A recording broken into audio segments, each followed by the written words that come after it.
Hey everybody, this is Kaybee here. I wanted to show off my games, my copies of Super Mario Galaxy before and Galaxy 2 beforehand to show that I am not a fake fan. I forgot that a while ago.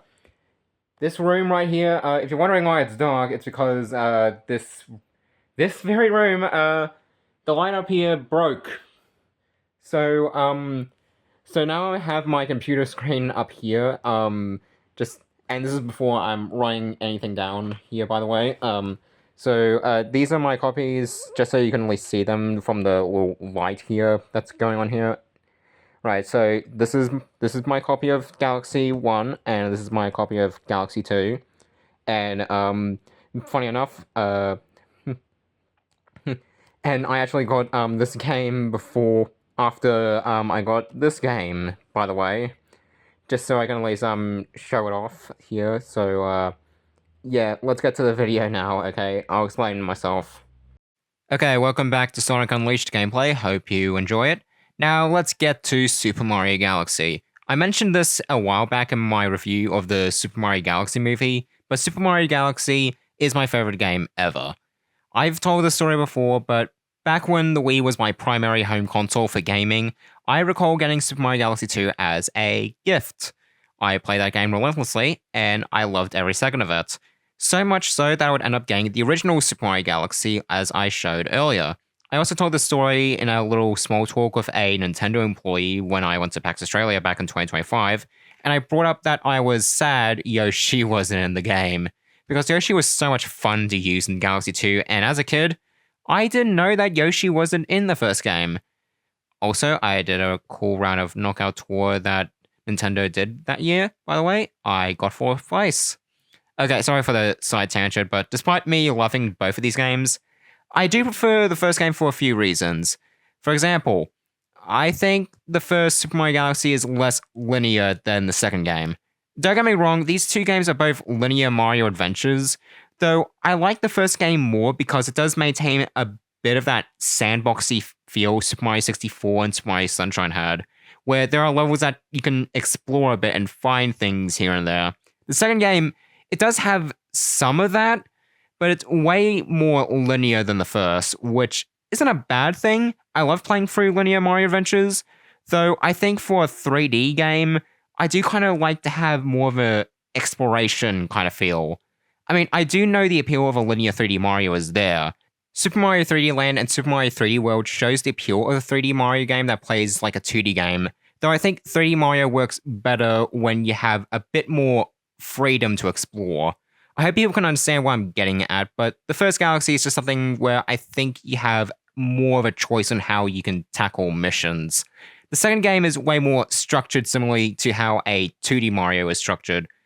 I also much prefer the story in the first Galaxy compared to the second. The first story wasn't like this masterpiece for narrative, but for Mario standards, it was perfect for the game. And I also love Rosalina and her backstory. The storybook was something I never got to properly appreciate until I got much older, and it's a story that does make me tear up at times. I know, sounds pathetic that I get sad listening to a story in a children's game, but I'm somebody who's played this as a kid, okay? The second game does have a story, but it is a very basic retelling of the first game, which is fine, but I would have preferred if it did something different.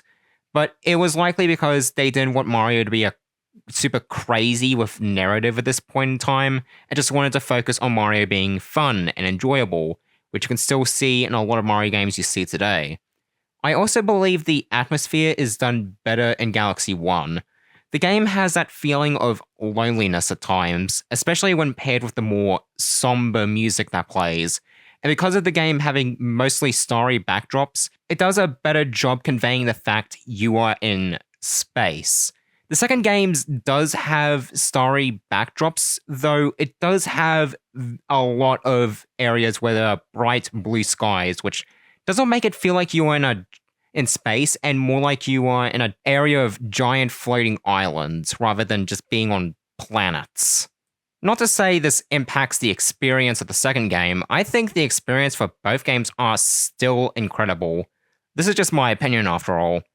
One thing most people will bring up is the soundtracks. I know many say Galaxy's soundtrack is entirely orchestrated, but that's only half true. There is orchestrated music which sounds incredible, but a good amount of the songs are not orchestrated and are done digitally. I know some don't like them as much as the orchestral music, but I actually like them. The second game does have a lot more of that cheery music compared to the first game, if that is more of your thing. I mean, Gusty Garden's music is iconic, but I think some people are legit sleeping on Puzzle Plank's music. Like, seriously, give that song a listen. It's genuinely a banger track. I also like the levels in Galaxy 1 just a bit more. Not to say the levels in Galaxy 2 are bad, I think the level design in both games are fantastic. But I think I like the first game's levels just a tad bit more. I have rambled a lot here. I hope you guys like what I have to say. I'm not breaking new ground here. What I'm saying here is very similar to other common sentiments people have about Galaxy and Galaxy 2. But I hope you enjoyed me talking about this. Anyway, see ya. Bye.